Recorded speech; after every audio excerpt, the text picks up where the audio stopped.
Donc maintenant, on verra si vous voulez, donc les fonctions SQL ou bien les catégories des requêtes ou bien des instructions en SQL. Donc ces catégories, ils se répartissent si vous voulez, donc en quatre grandes catégories.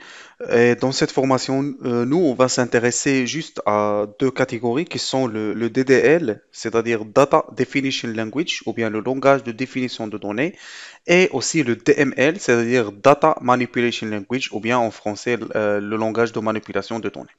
Donc, le Data Definition Language sont les instructions. On a aussi des DCL, c'est-à-dire Data Create Language, donc à vrai dire, je me rappelle pas des autres, mais c'est juste pour vous donner une idée. Il y a une catégorie qui permet où il y a le grant et le revoke. C'est-à-dire grant et le revoke sont deux instructions. Le grant, il permet de donner des droits à un utilisateur. Par exemple, on peut le donner à un utilisateur le droit de créer une base de données, ou bien on peut lui donner des droits au sein de la base de données. Par exemple, supposons que ça c'est notre base de données et ça c'est l'utilisateur. On peut lui donner les droits de la création des tables, par exemple. On peut lui donner un droit de la suppression des tables, c'est-à-dire il peut créer des tables et en même temps supprimer.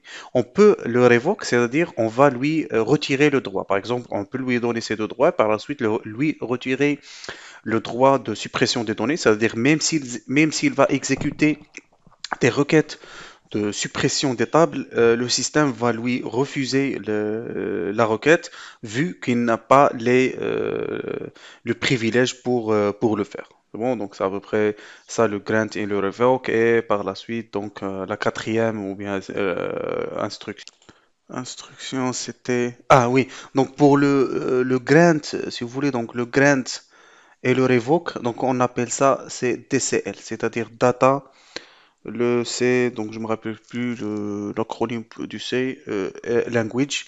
Et finalement, on a le TCL, Transactional Transact. Vraiment, je m'excuse, je me rappelle plus mais si vous voulez, donc je pourrais chercher ça sur Google vite fait. Donc pour ça, je mettrai ça, donc TCL. Et puis c'est TCL.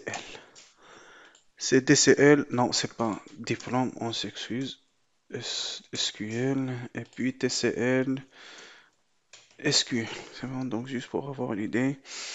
Donc GeekForce, ou tout ce que vous voulez, on prendra ça. DCL, donc ça à peu près, on a eu le même résultat. Voilà, donc on a le DCL, c'est le grant et le revoke. Le TCL, si vous voulez, c'est le commit, rollback, save point, set transaction. Donc ça, si vous voulez, c'est tout ce qui est transactionnel. Pour le DDL, donc on avait dit que qu'on va voir le create, le alter, le drop et le truncat. Et notez bien qu'on a aussi le rename et le comment. C'est bon. Pour le DML, on verra le select, le insert, le update, le delete et il existe, si vous voulez, donc les autres instructions, mais qu'on va pas voir. On va essayer de les voir dans d'autres instructions. Et par la suite, juste pour voir ce que ça veut dire DCL, DCL, DCL, DCL, DCL, DCL, Data Control Language, c'est bon. Et puis pour le TCL, c'est Transactional Control Language, je pense, ça va être la même chose. Different between DCL, TCL, TCL, TCL.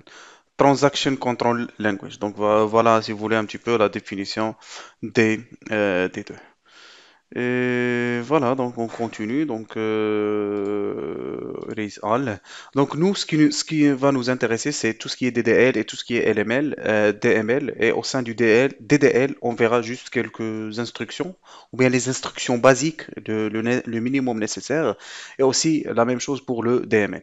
Donc concernant le DDL, on avait dit que parce que c'est très important que vous arriviez à comprendre cela, parce que ces instructions qui se trouvent ici, il y en a, d'après mon expérience, il y en a pas mal d'étudiants, par exemple, quand on leur demande d'exécuter une requête qui permet de supprimer une ligne de table, des fois, ils mentionnent le drop. Ou bien si on leur demande de supprimer une table, ils utilisent le delete. C'est bon? Sachant que le delete, elle fait partie du DML, par contre, le drop, il fait partie du DDL. Et toutes les instructions du DDL sont des instructions qui s'exécutent sur les objets de la base de données. Et quand on parle objet de la base de données, c'est-à-dire les tables, les procédures, les vues, les triggers, ainsi de suite.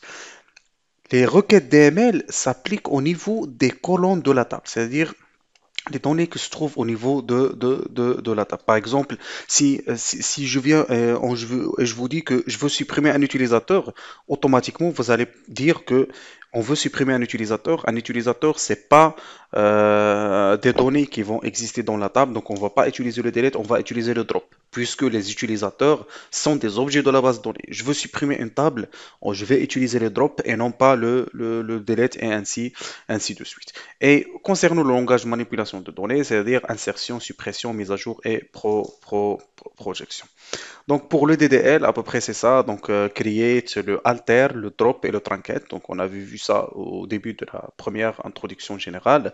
Le create, ça va nous permettre de créer des objets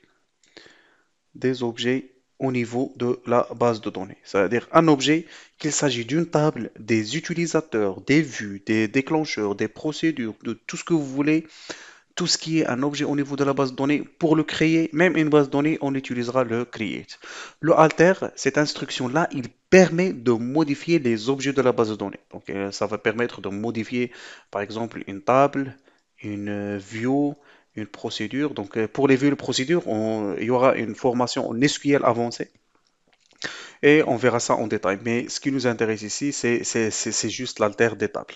C'est bon pour le drop. Donc, je pense que pour le drop, il permet de supprimer des objets. Donc, il s'agit d'une table et même d'une base de données. On peut supprimer une base de données avec la commande drop, les vues, les procédures, ainsi de suite. Et le truncat, il permet de purger le contenu d'une table, c'est-à-dire vider carrément la table. C'est comme s'il n'y a aucune donnée au niveau de la table.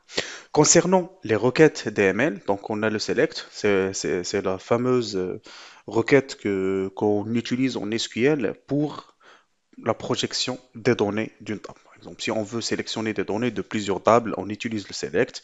Le insert, il permet d'ajouter de nouveaux éléments dans une table, c'est-à-dire créer une nouvelle ligne.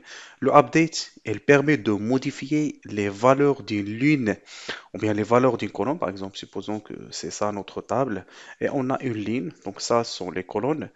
Et on veut modifier par exemple l'information qui se trouve ici, donc on va utiliser le update. C'est bon?